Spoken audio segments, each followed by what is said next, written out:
What are the chances of two people from different worlds with the same dream coming together in a new land and falling in love? This is that story.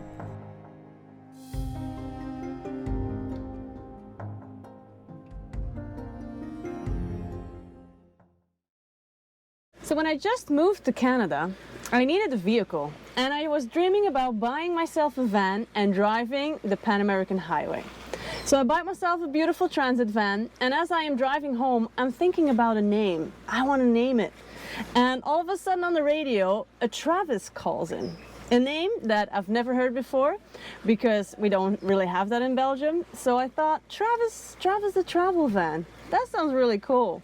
So after my solo overland trip across Canada in the Toyota Tacoma we're in right now, I wanted to travel more and I wanted to see more.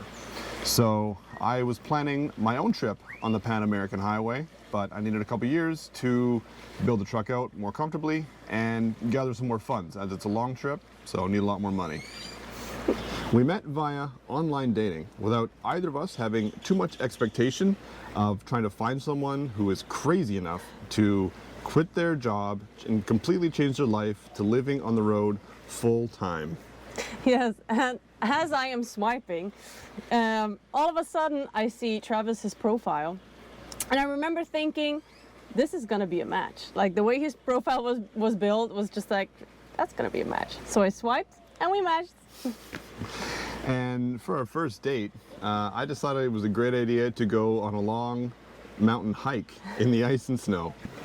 As we were living an hour and a half apart, it almost seemed like we would never go on a second date, and many weeks had gone by.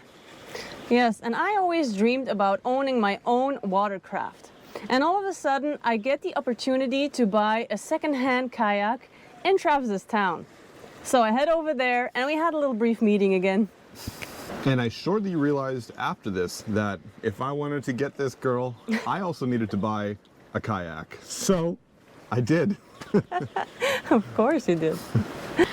During those weeks, we kept in touch though. So we saw each other briefly, but we kept having phone calls and like texting each other. Yeah. So it only made the desire more to actually meet up again. So for our second date, we did something pretty fun. We took our newly purchased kayaks and went on a trip on the water in the middle of Algonquin Park. Yes, and that was exactly 2 years ago. You know what the funny part is? We have it all on tape because Travis made a video and you can check it out here. Yeah, before we were just traveling, I had a YouTube page called Adventure Vaguely. And in the coming weeks, we're gonna re-release all of our old footage so you can check it out here and our humble beginnings. Don't forget to like and subscribe. Thanks for watching.